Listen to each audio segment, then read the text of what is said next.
Pak Ustadz, bagaimana cara husnuzon terhadap takdir Allah? Terkadang yang namanya manusia nih, asa an takrahu syai'a, boleh jadi kau benci pada sesuatu, wa yaj'alallahu fihi khairan katsira. Kau benci, di balik benci itu ada kebaikan yang luar biasa. Ikut latihan paskibraka, sudah hampir mau, tiba-tiba batal. Sakit hati, benci, kenapa nasib begini? Rupanya skenario Allah indah. Dipanggil sama Pak Kapolres, diuruskan ke Jakarta. Terbang ke Jakarta. Takdir, rencana Allah jauh lebih indah daripada yang kita rencanakan. Tapi jangan gara-gara ini besok tidur jam 8 tarik selimut. Kau tak pergi kerja, rencana Allah jauh lebih indah. Usaha, doa, tawakal, niat baik, cakap baik, buat baik, datang baik, berarti dari Allah. Datang tak baik, sabar, Allah sedang menguji. Oleh sebab itu maka kita hanya berusaha, al-insanu mudabbir wallahu muqaddir. Allah yang menetapkan final akhirnya. Jangan pernah berhenti berusaha, jangan pernah suudzon pada Allah Subhanahu wa taala. Kalau sudah terjadi tak sesuai dengan keinginan, qaddarallah. Kalau sudah terjadi tak sesuai dengan kehendak, apa yang keluar dari mulut kita? Qaddarallah. Ucapkan qaddarallah, sudah takdir Allah, qaddarallah. Karena kalau dibeli tanah 2 hektar, ditanam sawit, ditunggu pupuk, memupuk, membersihkan 2 tahun. Begitu panen, datang orang lain ngambil. Ini sawit saya, ini tanahnya. Ini surat dari BPN. Apa tak gila ini? Tiap malam, tiap pagi, kenapa nanam sawit? Kenapa nanam sawit? Qadarallah. Sudah selesai. Game is over. La ta'jas, jangan lemah. Karena sekali kau berkata kalau, akan disusul kalau. Itulah orang kena insomnia, tak tidur malam. Kudik. Pergi ke psikiater. Pak psikiater, ya, aku sudah tak tidur berapa lama? Sudah 2 malam tak tidur. Kata psikiater, aku 2 bulan tak tidur. Parah pula aku kalau gitu. Siapa yang tak punya masalah hidup ini? Oleh sebab itu kita berbaik sangka kepada Allah Subhanahu wa taala selama sudah dilaksanakan 3: ikhtiar, usaha, doa, tawakal. Fa idza azamta, kalau kau sudah azam, fatawakkal 'ala Allah. Innallaha yuhibbul mutawakkilin. Allah suka pada orang yang bertawakal. Semua buah-buahan yang ada di Medan, di Brastagi, di Rantau Prapat, semua buah-buahan yang ada di dunia ini, itu sudah tertulis di buah itu. Abdul Somad. Semua ikan-ikan yang ada di Belawan, yang ada di Medan, yang ada di Pancur Batu, sudah tertulis di ikan itu, Abdul Somad. Tidak akan mungkin ikan itu dimakan orang lain. Ikan mahal, ikan hebat, sudah tertulis, tak akan mungkin makan. Abdul Somad tak sanggup membeli ikan itu, karena sekilonya sampai 200.000. Mana kita sanggup?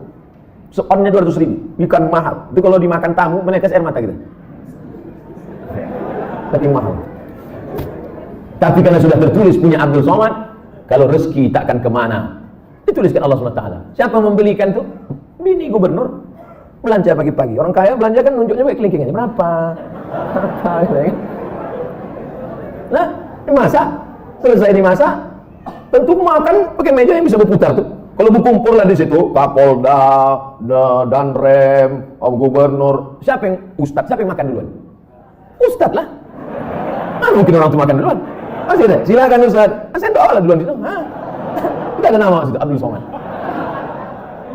Tapi ceritanya jangan membuat kita pasif tak bekerja. Ya gara-gara ini besok bapak tak ada yang masuk kantor. Bangun nih, bang kerja. Udah tertulis nama aku di ikan. Ibu jangan marah, kalau ada laki besok begitu, ibu diam aja. Pas jam 9 dia bangun, dibukanya, mana sarapan kita? Ada tertulis nama, bagus itu bang.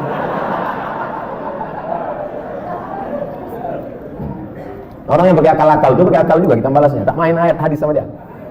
Ustaz, kalau sudah wudhu terus makan, wudhunya batal atau tidak? Mana pula makan batalkan wudhu? Kecuali makan sambil kentut. Makan tidak membatalkan wudhu. Beli buku judulnya Fikih Islam Sulaiman Rasyid. Saya ulang sekali lagi. Fikih Islam Sulaiman Rasyid, bahasa Indonesia. Syekh Sulaiman Rasyid, orang Lampung, tamat dari Al-Azhar Mesir 1935. 10 tahun sebelum Indonesia merdeka dia sudah tamat Al-Azhar Mesir. Jabatan terakhirnya rektor di Lampung, IAIN Lampung. Fikih Islam simpel sederhana, supaya tahu mana rukun, mana syarat, mana wajib, mana makruh, mana membatalkan. Setiap rumah mesti punya buku ini. Ini fikih yang simpel, murah, harganya 40.000. Kalau naik saya tak tanggung jawab.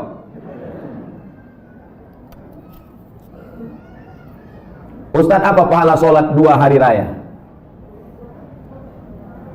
Sholat Idul Fitri ada tak perlu dibalas.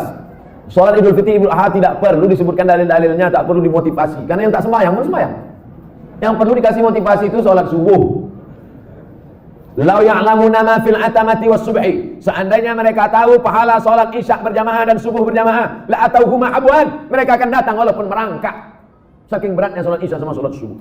Rakaat al-fajr khairun minad dunya wa ma fiha. 2 rakaat salat subuh, qabliyah subuh, salat sunat sebelum subuh lebih baik daripada dunia dan seisinya. Kalau salat qabliyahnya lebih baik dari dunia dan seisinya, apalagi salat subuhnya.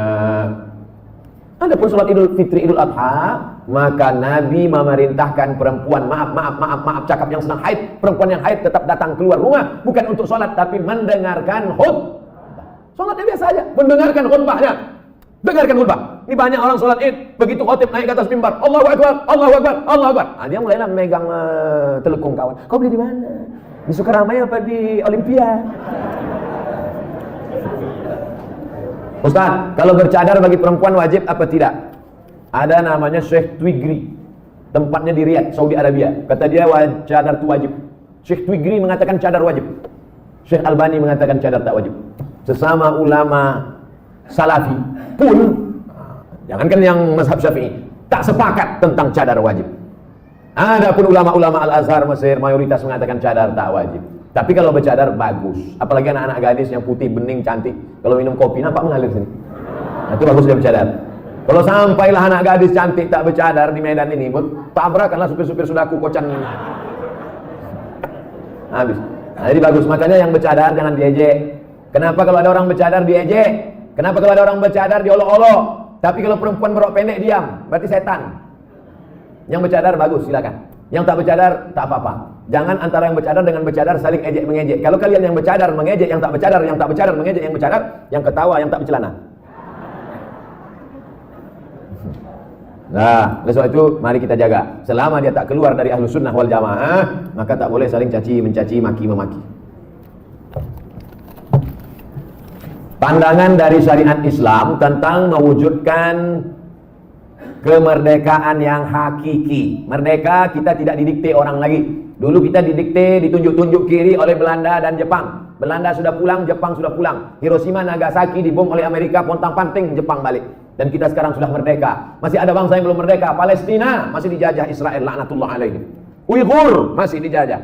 Rohingya masih dijajah. Patani masih dijajah. Septa Melilia masih dijajah. Kita sudah merdeka. Bangsa Indonesia di pembukaan Undang-Undang Dasar atas berkat rahmat Allah yang Maha Kuasa dan keinginan luhur bangsa Indonesia dengan ini menyatakan kemerdekaan. Karena penjajahan di atas dunia harus dihapuskan karena tidak sesuai dengan pri kemanusiaan dan pri keadilan. Bebas dari penjajah sudah, tapi kita perlu lebih hebat lagi. Bebas mengatur hasil alam kita untuk kita, supaya anak-anak kita tidak lagi memikir ada anak yang bunuh diri karena tidak bayar SPP, malu diejek kawan-kawannya. Padahal mestinya pendidikan gratis, 20% sudah dialokasikan pemerintah. Ada orang yang mesti ngantri hanya untuk mencari pekerjaan sebagai driver transportasi online. Bukan hina pekerjaan ini, halal, baik, tapi tak layak dengan strata pendidikan mereka yang tinggi. Oleh sebab itu maka kita tak boleh merasa puas, tapi bukan ajang untuk caci mencaci, celah mencela. Ini tanggung jawab kita bersama. Mudah-mudahan kita merdeka dari kebodohan, merdeka dari uang sekolah yang mahal, merdeka dari tidak ada kesempatan kerja, sehingga tahun ke depan menjadi lebih baik insyaallah. Amin ya rabbal alamin.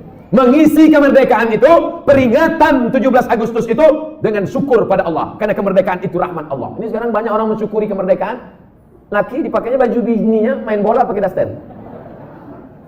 Apa ini? Pejuang kita dulu pontang-panting mengusir Belanda, dia pontang-panting pakai baju bini. Saya tidak bertanya. Saya hanya mohon doa agar anak saya jadi hafiz Quran yang rendah hati, suka bersedekah serta bermanfaat bagi umat. Tidak hanya yang minta request ini, semua anak-anaknya nanti, baik yang sudah lahir maupun belum lahir, maupun yang emaknya belum dapat. Yang lajang-lajang ini, yang berondong-berondong. Saya doakan nanti semua di akhir majelis semuanya mendapatkan kebaikan insyaallah. Amin. Ya rabbal alamin.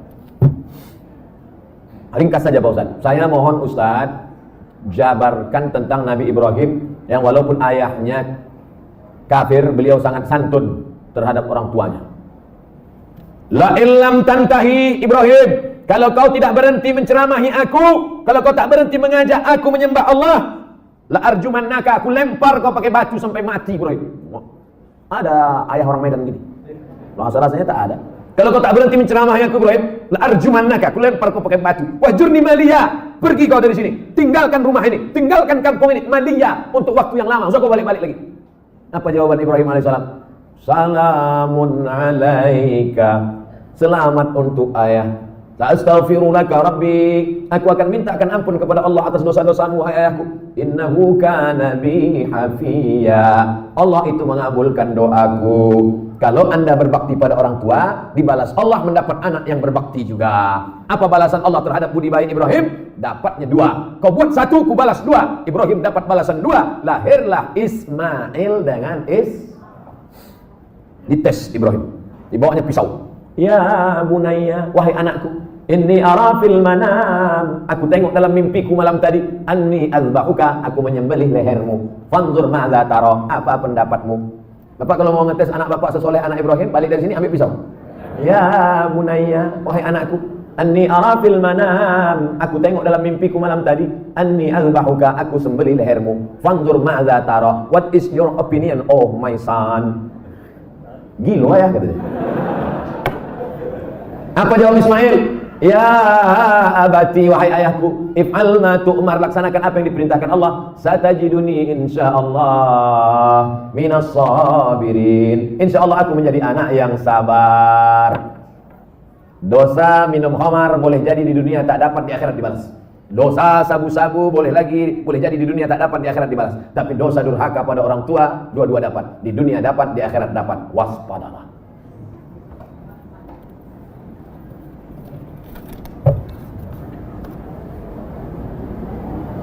Diturunkan Al-Quran di bumi ini untuk memelihara semesta alam. Kenapa tak ada keinginan Ustadz menjadi pemimpin umat di birokrasi? Mancing-mancing.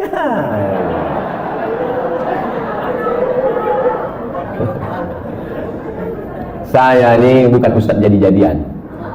Nih aku kasih tahu.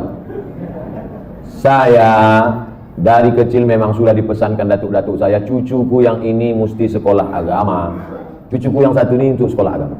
Yang lain mau sekolah dokter, mau jadi pengacara, mau jadi jaksa, mau jadi hakim, mau jadi polisi, mau jadi tentara. Makanya sepupu saya ada yang polisi, ada yang tentara, ada yang jaksa, ada yang guru. Tapi saya memang dipesankan, cucuku yang satu ini mesti sekolah agama.